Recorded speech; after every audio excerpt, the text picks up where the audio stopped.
လိုချင်တယ်ကာမကိုလိုချင်တယ်ရချင်တယ်ဖြစ်ချင်တယ်အဲ့ဒီလောဘကျန်တဲ့ယုံညံ့တာတွေအကုန်လုံးကိုဖြစ်ပေါ်စေဒါကြောင့်လောဘအယုံညံ့တာကအယုံညံ့ဆုံးအရာအဲ့ဒီလောဘကြောင့်ဘဝဖြစ်လို့ဒုက္ခမျိုးစုံရင်ဆိုင်ရတယ်အဲ့ဒီရှုထောင့်ကနေကြည့်ပြီးတော့လည်းလောဘအယုံညံ့ဆုံးအရာလို့နားလည်လို့ရတယ်။ဒါမြတ်စွာဘုရားကိုကြည်ညိုရဲဆိုတာမြင့်မြတ်တယ်လို့ယုံကြည်လို့ဘာလို့မြင့်မြတ်တာလဲယုံညံ့တာတွေမရှိတော့ဘူးလို့စိတ်ကယုံကြည်လို့မြတ်စွာဘုရားမြင့်မြတ်တယ်လို့ယုံကြည်။ဒါမြင့်မြတ်တယ်ဆိုတာဘာလို့ယုံညံ့တာမရှိတာယုံညံ့တာကဘာလို့ဆိုတော့လောဘဒီလိုလေးနားတယ်နော်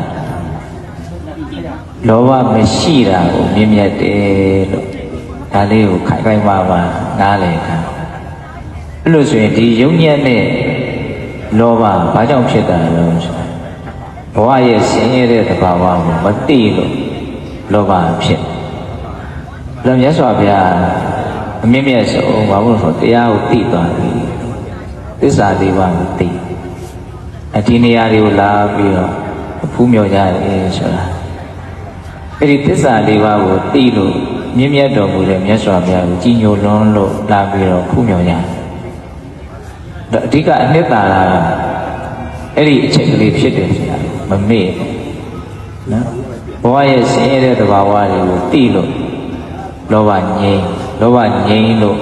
ယုံညံ့တာမရှိလို့မြင့်မြတ်သွားတာတရားသိတယ်ဘာသိတာလဲဘဝကိုဆင်းရဲတယ်လို့သိဘဝကိုဆင်းရဲတယ်လို့သိလို့ဘဝရဲ့ပုံမှာဖြစ်နေတဲ့လောဘတွေချုပ်ငြိမ်းသွားဘယ်လိုကဒီနေရာလေးရောက်တော့ကိုအဲ့ဒီနှစ်သာရပိုင်းဆိုင်လေးတွေးမိဖို့စုပ်ကိုင်နေလို့နော်ဘဝဆင်းရဲတယ်ဆိုတာကိုဘယ်လောက်သိတယ်လဲဘဝကဆင်းရဲတယ်လို့သိရင်သိတယ်လို့လောဘနည်းမှာပဲလောဘနည်းရင်နည်းတယ်လို့မြင့်မြတ်မှာပဲမြင့်မြတ်ရင်မြင့်မြတ်တယ်လို့ကြည်ညိုစရာကောင်းမှာပဲလေးစားစရာကောင်းမှာပဲတန်ဖိုးထားကြမှာပဲမြတ်စွာဘုရားကဘာလို့ကျွတ်တော့အလုံးအမင်းတန်ဖိုးထားတာလို့မြတ်နိုးတာလို့ကြည်ညိုတာလို့မင်းရှုံးညံ့တဲ့လောဘမရှိလို့မြတ်စွာဘုရားကိုယ်တော်နဲ့ကြုံဝါခဲ့ငါဘဝတွေကိုဖြစ်စေတဲ့ဆင်းရဲတွေကိုဖြစ်စေတဲ့လောဘဆိုတဲ့တကယ်အဓိကဒုက္ခဖြစ်ခြင်းရဲ့အကြောင်းတရားလက်တဲ့တရားခံကိုငါအမြင့်ပါလို့ကျန်တွန်းလှန်ဖြိုးဖျက်ဖျက်ဆီးပြစ်ပြီးပြီဒါကြောင့်ငါအမျက်ဆုံးအဲ့တော့အဓိက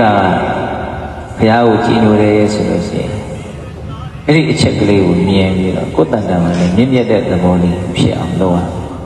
မြင့်မြတ်တဲ့သဘောဖြစ်အောင်လုပ်တယ်ဆိုတာယုံညံ့တဲ့သဘောမဖြစ်အောင်လုပ်တာကိုပြောတာအဲ့လိုလေးလည်းနားလည်ရ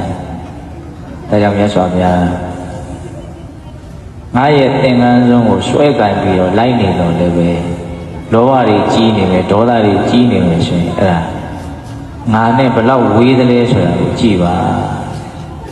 ငါနဲ့ယူဇနာတရားဝေးกว่าတဲ့အရက်မှနေတော့လည်းပဲလောဘဒေါသမောဟနေမယ်လောဘဒေါသမောဟချုပ်ငြိမ်းအောင်လုပ်နိုင်မယ်ဆိုရင်လောဘဒေါသမောဟမရှိတဲ့ငါနဲ့ဘလောက်နီးသလဲဆိုတာကိုကြည့်ပါအလွန်နှစ်သာရရှိတဲ့တရားစကားနော်အခုမြတ်စွာဘုရားပွင့်ပေါ်တဲ့နေရာထိလာပြီးတော့ကျွတ်တို့ဖူးမြော်ကြဘုရားကိုမျက်နှိုးလုံးလို့ဘုရားနဲ့နီးရင်လုံးလို့ဟုတ်လားအသွင်တရာလောက်နီးတာနီးတယ်လို့မြတ်စွာဘုရားမပြောအနှစ်သာရပိုင်းဆိုင်ရာနီးမှနီးတယ်လို့ပြောမြတ်စွာဘုရားလောဘမရှိမြတ်စွာဘုရားကပူလောင်တာလည်းမရှိမြတ်စွာဘုရားကရှုပ်ထွေးတာလည်းမရှိဒါကလောဘတွေကြီးနေတယ်ပူလောင်မှုတွေများနေတယ်ရှုပ်ထွေးမှုတွေများနေတယ်ဆိုလောဘမရှိတဲ့ပူလောင်မှုမရှိတဲ့ရှုပ်ထွေးမှုမရှိတဲ့မြတ်စွာဘုရားနဲ့ကိုယ်နဲ့အနှစ်သာရခြင်းဘာဖြစ်လဲဝေးกว่าနော်အဲ့ဒီသဘောလေးကိုမြင်အောင်ကြည့်တာအနှစ်သာရလေးကိုကိုမြင်ပြောပြဟုတ်လားဘာလို့မြဲမြဲလို့တန်ဖိုးထားပြီးတော့ဒီနေရာထိခဲခဲရင်လာပြီးတော့နော်ကြည်ကြတာတော့ဖူးမြော်ကြတာတော့ကုသိုလ်တွေရရင်လို့ကုသိုလ်တွေမှာဘလို့ကုသိုလ်လို့ခုနကဘုန်းကြီးပြောတဲ့အနှစ်သာရပိုင်းဆိုင်ရာကိုအနည်းဆက်ဆုံးချင်းကပ်ပြီးတော့မြင်နိုင်တာအဲ့ဒါအလေးနဲ့ဆိုမြင့်မြတ်ဆုံးကုသိုလ်နော်ဒါကြောင့်ကြရာရောက်လို့ရှိရင်သစ္စာလေးပါးနဲ့ပတ်သက်ပြီးတော့ကိုယ်ဘယ်လောက်စဉ်းစားနိုင်မလဲဘယ်လောက်တွေးနိုင်မလဲဘယ်လောက်မြင်နိုင်မလဲဆိုတာကိုဘုန်းကြီးထပ်ပြီးတော့ပြောပြမယ်ဟုတ်လားခုနဒုက္ခရရှိရင်ကျင့်တဲ့နေရာတဲ့မြတ်စွာဘုရားတည်လို့ဉာဏ်လို့ရအောင်လုပ်ခဲ့တဲ့နေရာဟုတ်လား ဒီလူညံလူရအောင်ဒီနေရာလို့အတိအကျဆိုတော့ဟုတ်ပါဘူး6နှစ်ကြာတယ်ဆိုတော့နေရာအနှံ့ဒီနာတဝိုက်ကိုမြတ်စွာဘုရားအမှန်တရားကိုရှာဖွေလေလိမ့်မယ်ဒါလေးကိုမျှော်ရောင်ပြီးတော့မြင်ရောင်ပြီးတော့ဩမြတ်စွာဘုရားဒီနာတဝိုက်မှာ6နှစ်တိုင်တိုင်အမှန်တရားကိုသိဖို့အမှန်တရားကိုရှာဖွေခဲ့တယ်ပညာကိုရှာဖွေခဲ့တယ်အဲ့တော့အမှန်တရားပါဆိုဘဝဆင်းရဲတယ်ဆိုတဲ့အမှန်တရားပဲဒါဘုရားဖြစ်ပြီးမှသိလို့ပြောခဲ့တဲ့အမှန်တရားနော်လောဘဆင်းရဲကိုဖြစ်စေတဲ့အရာဆိုဒုတိယအမှန်တရားလောဘငြိမ်းခြင်းသည်ဒုက္ခငြိမ်းခြင်းဆိုတာတတိယအမှန်တရားအဲ့ဒီဒုက္ခငြိမ်းခြင်းသည်သူဆက်ရောက်ခြင်းလေဆိုလို့ရှိရင်ဘဝရဲ့ဒုက္ခသစ္စာသဘောကိုမှန်မှန်ကန်ကန်သိမြင်နားလည်ခြင်းဆိုတဲ့သမာဓိတိကောင်းဆောင်တဲ့မဂ္ဂင်၈ပါးကိုပွားရမဂ္ဂင်၈ပါးက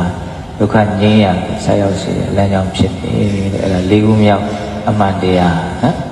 အဲ့တော့မြတ်စွာဘုရားပညာကိုရှာဖွေခဲ့တယ်အမှန်တရားကိုရှာဖွေခဲ့တယ်သိအောင်ကြိုးပမ်းခဲ့တယ်အဲ့ဒါကြောင့်သိတဲ့အခါမှာဘုရားဖြစ်တယ်။ဘာတွေသိတာလို့ဆိုတော့အခုပြောရင်နှစ်ချုပ်တယ်ဒီသစ္စာ၄ပါးကိုသိနော်အဲ့တော့ကိုယ်ကလည်းဘလောက်နီးနီးဆက်ဆက်သစ္စာ၄ပါးရဲ့အပေါ်မှာတက်ဝင်ချင်းကပ်ပြီးတော့နားလည်ကိုရအောင်လုပ်နိုင်မလဲဆိုတာကိုမေးခွန်းထုတ်နှစ်သာရပိုင်းဆိုင်ရာနီးစပ်ပါတယ်တကယ်စစ်မှန်တဲ့နီးစပ်ပါနော်နှစ်သာရပိုင်းဆိုင်ရာနီးစပ်မှုမရှိဘူးဆိုရင်စစ်မှန်တဲ့နီးစပ်မှုမရှိဘူးဟုတ်နော်ဒါကြောင့်သစ္စာ၄ပါးတရားကိုသိအောင်မြင်အောင်ကြိုးပမ်းအထောက်အပံ့ရတယ်လူတော်ကောင်းတွေဖြစ်ကြပါစေတည်းသာဓုသာဓုသာ